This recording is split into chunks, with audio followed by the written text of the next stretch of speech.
ഇന്ന് ലോക സ്റ്റാറ്റിസ്റ്റിക്സ് ദിനം. അത് PC മെഹലനോബിസിൻ്റെ ജന്മദിനമാണ്. PC മെഹലനോബിസ് സ്റ്റാറ്റിസ്റ്റിക്സുകാർക്ക് മാത്രമല്ല ഇക്കണോമിക്സുകാർക്കും ഏറ്റവും പ്രിയപ്പെട്ട ആളാണ്. ഇക്കോണമിക്സിന് പ്രിയപ്പെട്ടതാകുന്നത് എങ്ങനെയെന്ന് വെച്ചാൽ നമ്മുടെ സെൻട്രലൈസ്ഡ് പ്ലാനുകളെല്ലാം ഇന്ത്യയിലെ സെൻട്രലൈസ്ഡ് പ്ലാനുകൾ എല്ലാം മെഹലനോബിസ് മോഡൽ ബേസ് ചെയ്ത് ഉണ്ടാക്കിയതാണ്. സ്റ്റാറ്റിസ്റ്റിക്സ് വളരെ പ്രധാനമാണ്. സ്റ്റാറ്റിസ്റ്റിക്സിനെ പറ്റി നമ്മൾ കളിയാക്കും, അങ്ങോട്ടും ഇങ്ങോട്ടും മാറിപ്പോകും. സ്റ്റാറ്റിസ്റ്റിക്സ് കള്ളക്കണക്കാണ്, കള്ളക്കണക്ക് ഉണ്ടാക്കും, ഇങ്ങനെയൊക്കെ പറഞ്ഞ് സ്റ്റാറ്റിസ്റ്റിക്സിനെ നമ്മൾ കളിയാക്കും. പക്ഷേ ഫ്യൂച്ചറിലേക്കുള്ള ഒരു നേരിയ വെളിച്ചം തരാൻ സാധിക്കുന്ന ഒരു സംഗതി സ്റ്റാറ്റിസ്റ്റിക്സ് തന്നെയാണ്.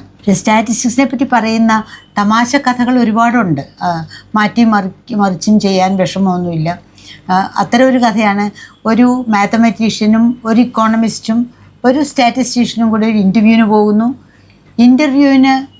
ഇൻ്റർവ്യൂവർ ചോദിക്കുന്നു 5+3 എത്രയാണ്?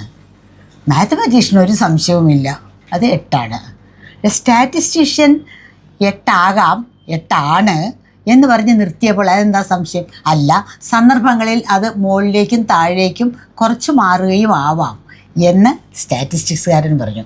ഇനിയാണ് ഇതിൽ കഥയിൽ വില്ലനായ ഇക്കോണമിസ്റ്റ് വരുന്നത്. ഇക്കോണമിസ്റ്റ് അല്പം സ്വരം താഴ്ത്തി ചോദിച്ചു എത്രയാകണം എന്ന്. അതായത് അതനുസരിച്ച് ഏത് ഡേറ്റയാണ് ആവശ്യം എന്നുള്ളതനുസരിച്ച് അല്ലറ ചില്ലറ കുറുക്കുവഴികളിലൂടെ നമുക്ക് എന്തെങ്കിലും മാറ്റങ്ങൾ വരുത്താം എന്നുള്ളതാണ് ഇക്കോണമിസ്റ്റ് പറഞ്ഞത്. നമ്മൾ കണ്ടിട്ടുണ്ട്, നല്ല മെയ്വഴക്കമുള്ള ഒരുപാട് ഇക്കോണമിസ്റ്റ് എല്ലാ കാലത്തുമുണ്ട്.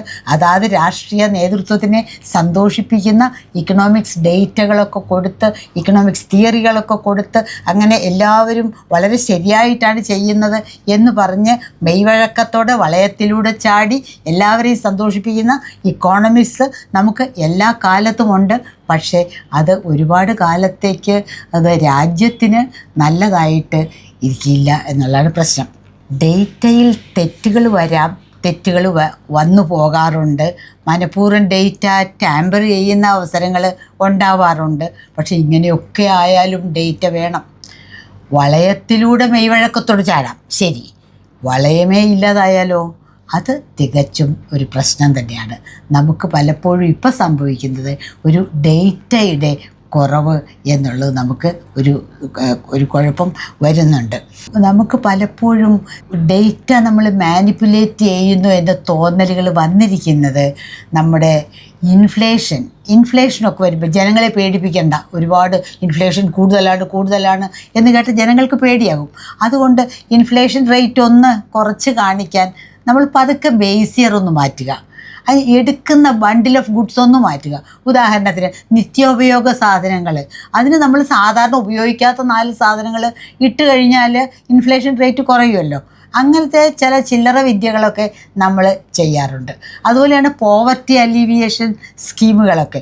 അവിടെയും നമ്മൾ കുറച്ച് ചില്ലറ പരിപാടികൾ നമുക്ക് ചെയ്യാൻ പറ്റുന്നുണ്ട്. അതാണ് VKN പറഞ്ഞത്, എന്താ വിഷമം, ദാരിദ്ര്യരേഖ അങ്ങ് മാറ്റി വരച്ചാൽ പോരെന്ന്. ആ ദാരിദ്ര്യരേഖ മാറ്റി വരയ്ക്കുന്ന കളികളൊക്കെ നമ്മൾ കുറച്ചൊക്കെ ചെയ്തിട്ടുണ്ട്. പക്ഷെ പിന്നെയും നമുക്ക് പറഞ്ഞ് നിർത്തേണ്ടത് അതിനൊക്കെയും നമുക്ക് ഡേറ്റ വേണം. ഡേറ്റ ഇല്ലാതെ ചെയ്യുന്നതെല്ലാം അബദ്ധം തന്നെയാണ്. അപ്പോൾ ഇപ്പം നമ്മൾക്ക് ഏറ്റവും ആവശ്യം സെൻസസാണ്. ലോകത്തെല്ലായിടത്തും സെൻസസ് നടന്നു. കൊറോണ കൊണ്ട് സെൻസസ് താമസിപ്പിച്ചു എന്ന് നമ്മൾ പറയുന്നുണ്ട്. പക്ഷേ എന്നാലും നമുക്ക് ഓൾ ഇന്ത്യ സെൻസസ് എടുക്കേണ്ട സമയം കഴിഞ്ഞു. എത്രയും പെട്ടെന്ന് നമുക്ക് ഓൾ ഇന്ത്യ സെൻസസ് എടുക്കണം. അതെടുത്തു കഴിഞ്ഞാൽ മാത്രമേ നമുക്ക് ഇന്ത്യയുടെ കാര്യങ്ങൾ അറിയാൻ പറ്റുള്ളൂ. സെൻസസ് വളരെ ഇമ്പോർട്ടൻ്റ് ആണ്. ഈ ഡേറ്റയാണ് നമുക്ക് മുന്നോട്ടുള്ള വഴികാട്ടി. തെറ്റായിക്കോട്ടെ ശരിയായിക്കോട്ടെ, ഡേറ്റ മാത്രമേ മുന്നോട്ടുള്ള ഇരുണ്ട വഴിയിൽ നമുക്ക് ലേശമെങ്കിലും വഴിത്താര കാണാൻ സഹായിക്കുന്നത് ഡേറ്റയാണ്. ഡേറ്റ ഒഴിവാക്കിക്കൊണ്ടുള്ള ഒരു സംഗതികൾ നമ്മൾ ചെയ്യുന്നത് ശരിയല്ല.